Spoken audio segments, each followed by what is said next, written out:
이 시간 하나님의 말씀 보겠습니다. 이 복된 시간이 주신 하나님의 말씀은 욥기 6장 25절에서 26절 말씀입니다. 욥기 6장 25절에서 26절 말씀입니다.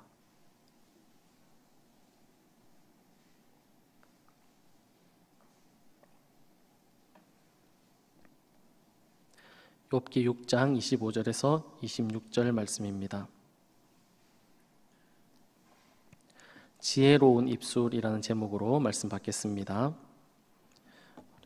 우리 두 절의 말씀 우리 다 같이 합독하면 좋겠습니다. 다 같이 읽겠습니다. 시작. 옳은 말이 어찌 그리 고통스러운고 너희의 책망은 무엇을 책망함이냐.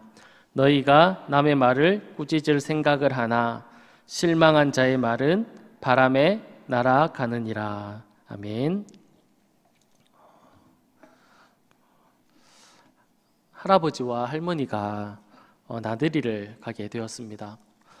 한참 걷다가 피곤함을 느낀 할머니께서 할아버지에게 이렇게 얘기했습니다. 영감, 나 좀 업어줄 수 없어? 이렇게 얘기를 했습니다. 그래서 할아버지가 업어주기 싫었는데 나중에 들을 이제 잔소리가 겁이 나서 할머니를 업어줬답니다.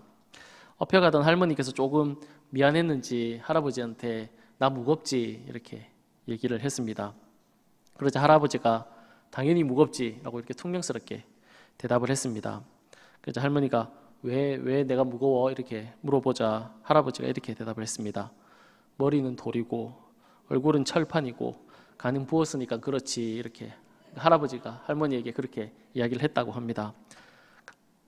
가다가 돌아오는 길에 할아버지가 다리를 다쳤습니다. 그래서 할아버지가 할멈, 나 다리가 너무 아파서 업어주면 안 돼? 이렇게 얘기했습니다. 할머니는 이제 갈대 일도 있고 해서 이제 할아버지를 업어 주었습니다. 업혀간 할아버지가 좀 미안했지 않겠습니까? 그래서 할머니에게 나 무겁지? 이렇게 물어보면 똑같이 얘기할 것 같아가지고 나 가볍지? 이렇게 할아버지가 물어봤습니다. 그래서 할머니가 그렇게 얘기했습니다. 그럼 가볍지. 머리는 비었고 입은 싸고 허파에는 바람만 들어있으니까 그렇지. 이렇게 이야기를 했다고 합니다. 우리나라 말에 속담에 보면 가든 말이 고우면 오늘 말이 곱다라는 그런 속담이 있지 않습니까? 내가 상대방에게 어떤 말을 하느냐에 따라서 상대방도 나에게 이야기를 한다. 어떻게 대답을 할 건지 가르쳐주는 그런 속담입니다. 마치 방금 이야기 속에 있었던 할아버지가 할머니한테 이렇게 머리는 돌이고 얼굴은 철판이고 이런 말을 하니까 할머니로부터 어떤 말을 들었습니까? 너는 머리도 비었고 입도 싸지 이런 얘기를 듣게 된 거 아니겠습니까? 사실 우리는 말을 할 때 함부로 이렇게 얘기할 때가 종종 있습니다. 그러나 우리가 하는 말에는 힘이 있다라는 거죠. 우리가 하는 말이 아무렇지도 않은 이야기처럼 그렇게 생각할지 모르겠지만 우리가 하는 말에는 힘이 있다라는 겁니다. 그래서 옛날에 이제 공중파 방송에서 있었던 실험입니다. 우리가 다 너무 잘 알고 있는 실험이죠. 밥솥에 밥을 해서 두 군데로 나누어 놓고는 그 밥에게 이제 한쪽은 좋은 말을 계속 해주는 겁니다.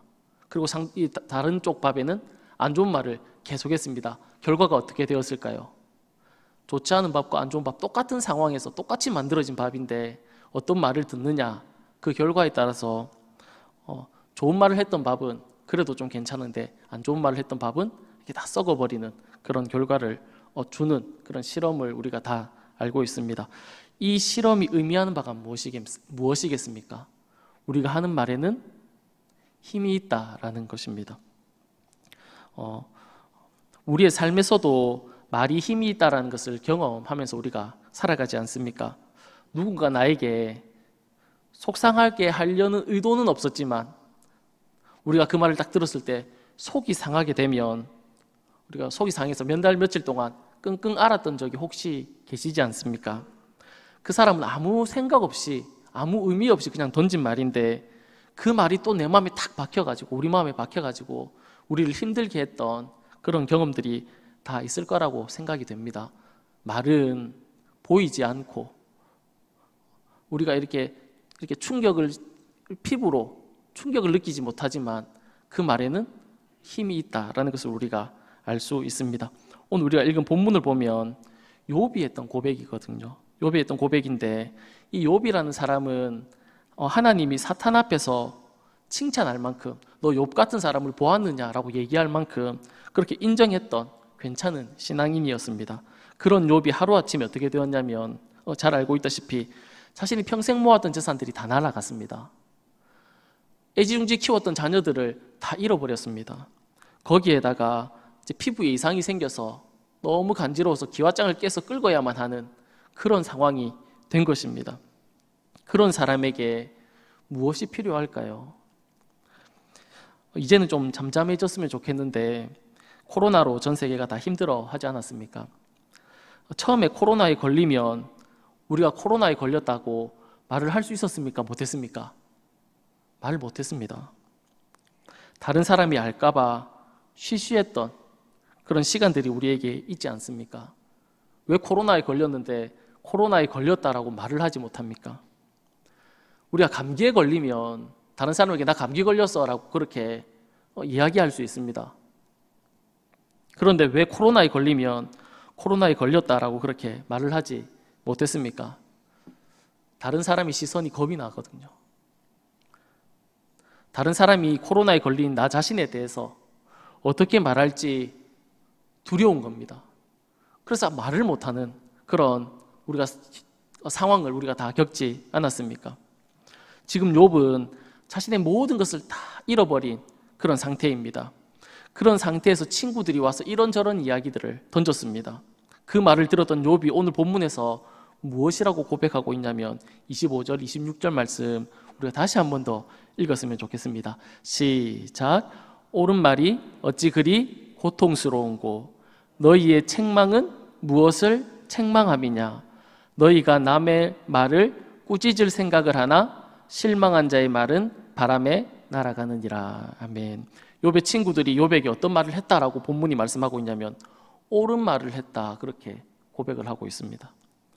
그리고 또 원망의 말을 했다 그렇게 말하고 있고요. 26절에 보면 꾸짖을 생각을 하고 있다 그렇게 이야기를 하고 있습니다.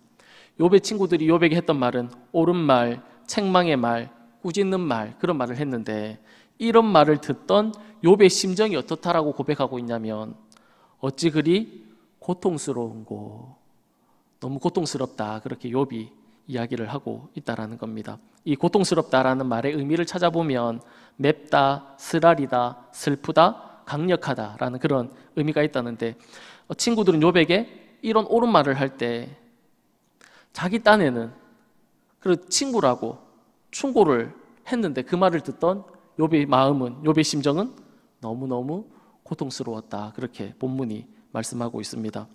그렇다면 욥은 친구들로부터 다른 사람들로부터 어떤 말을 듣고 싶었을까요? 재산 다 날리고 사랑하는 자녀 다 보내고 건강마저 잃었던 그가 정말 듣고 싶었던 말은 무엇일까요? 오늘 본문 25절 말씀을 쉬운 성경에는 이렇게 기록하고 있습니다. 제가 읽어드리겠습니다. 격려 한마디가 힘이 될 텐데 자네들은 날 나무라기만 하니. 아멘. 격려 한마디가 힘이 될 텐데 자네들은 날 나무라기만 한다. 그렇게 욥이 고백을 하고 있다라는 겁니다. 욥이 정말 듣고 싶었던 말은 옳은 말도 아니었고 책망하는 말도 아니었고 꾸짖는 말도 아니었습니다. 욥이 너무 듣고 싶었던 말은 너무 힘든 상황에서 너무 고통스러운 상황에서 그가 정말 듣고 싶었던 말은 격려하는 말 한마디가 너무 듣고 싶었다. 그렇게 이야기를 하고 있다라는 겁니다. 우리가 어려움을 당하는 사람에게 가장 먼저 하는 말, 가장 쉽게 하는 말, 가장 빨리 하는 말이 무엇인 줄 아십니까? 충고입니다. 그렇게 하면 안 된다고.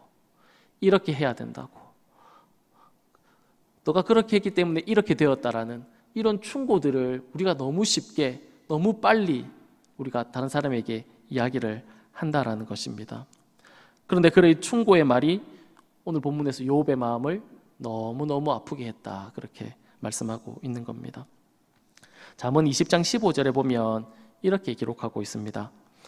세상에 금도 있고 진주도 많거니와 지혜로운 입술이 더욱 귀한 보배다. 그렇게 말씀하고 있습니다. 우리는 금을 귀하게 여기고 진주를 귀하게 여기는데 하나님은 우리에게 무엇이라고 말씀하고 있냐면 금보다도 더 귀하고 진주보다도 귀한 것이 있는데 그것이 무엇이다 라고 말씀하냐면 지혜로운 입술이다, 그렇게 말씀을 하고 있다는 겁니다. 그렇게 우리에게 알려주고 있습니다. 사랑하는 여러분, 여러분 너무 힘들 때, 혹시 너무 고통스러울 때, 그럴 때 혹시 여러분에게 따뜻한 말을 해줬던 분이 계십니까? 혹시 그 한마디가 기억나십니까? 그 따뜻한 말을 들었을 때 여러분의 기분과 심정은 어떠했습니까? 우리는 다 연약한 존재입니다. 다 도움이 필요하고 격려가 필요한 그런 연약한 존재라는 것이죠. 다 따뜻한 말이 필요한 사람이라는 겁니다. 이 사실을 우리가 기억해서 다른 사람이 힘들고 어렵고 괴로움을 당했을 때 충고, 옳은 말, 그런 말이 아니라 그 사람을 격려하고 그 사람을 위로할 수 있는 그런 저희들이 다 될 수 있었으면 너무 좋겠습니다. 요셉은 형들에 의해서 요셉이라는 사람 우리가 잘 알지 않습니까? 형들에 의해서 애굽으로 팔렸던 사람입니다. 아무도 알지 못하는 곳에 홀로 떨어져서 종살이 했습니다. 노예 생활을 한 거죠. 그러다가 억울한 감옥살이를 했습니다. 너무 힘들고 외로웠겠죠. 사실 요셉의 이런 이야기를 들으면 우리 이야기가 아니니까 뭐 그냥 그렇다 이렇게 생각할 수 있겠지만 정말 힘들고 외로운 시절을 타지에서 보냈을 겁니다. 그렇게 오랜 시간을 지나서 이제는 요셉이 애굽의 총리가 되어서 형들을 다시 만나게 되지 않습니까? 그때 요셉이 형들에게 무엇이라고 얘기했냐면 창세기 50장 21절에 이렇게 말씀하고 있습니다. 우리 다 같이 읽었으면 좋겠습니다. 시작. 당신들은 두려워하지 마소서. 내가 당신들과 당신의 자녀를 기르리이다 하고 그들을 간곡한 말로 위로하였더라. 위로했다, 그렇게 말씀하고 있습니다. 요셉의 총리는 힘이 있잖아요. 자신들을 어떻게 할 수 있는 힘을 가지고 있었으니까 그 앞에서 두려워했던 겁니다. 우리가 동생을 팔았으니까 그 동생이 나에게 해코지하겠다 이런 생각, 그런 생각으로 두려워하고 있는데 그런 형들에게 요셉이 어떤 말을 했냐면 위로하는 말을 했다라는 것입니다. 사랑하는 여러분, 우리의 이 입술이 위로의 입술, 지혜로운 입술이 되어서 다른 사람들을 살리는, 우리의 공동체를 살리는, 우리가 가는 곳마다 아름다운 그런 공동체를 만들어내는 그런 저와 여러분의 삶이 다 될 수 있기를 간절히 축복합니다. 말하는 거 별로 어려운 일 아니잖아요. 돈을 들이는 것도 아니고 우리가 힘들게 노력해야 되는 것도 아니잖아요. 그냥 말 한마디 너무 쉽게 할 수 있는데 그것으로 인해서 다른 사람들을 세워줄 수 있고 다른 사람들을 위로하고 격려하고 아름다운 공동체를 만들 수 있으니까 어렵지 않은 일이지 않습니까? 우리가 말 한마디를 던질 때 다른 사람들을 생각하고 배려하면서 그렇게 살아가는 저희들의 삶, 오늘 하루의 삶이 될 수 있기를 간절히 바랍니다. 이 시간 우리 다 같이 기도하도록 하겠습니다. 세상에 금도 있고 진주도 많거니와 지혜로운 입술이 더욱 귀하다라고 말씀하신 하나님 아버지, 우리의 입술을 통해서 슬픔과 고통 중에 있는 자의 심령을 만지는 귀하고 복된 입술이 되게 하여 주옵소서. 다른 사람에게 힘과 용기를 주는 그런 아름다운 인생이 다 될 수 있도록 우리의 삶을 축복해 주옵소서. 고맙고 감사하며 살아계신 예수님의 이름으로 기도드립니다. 아멘.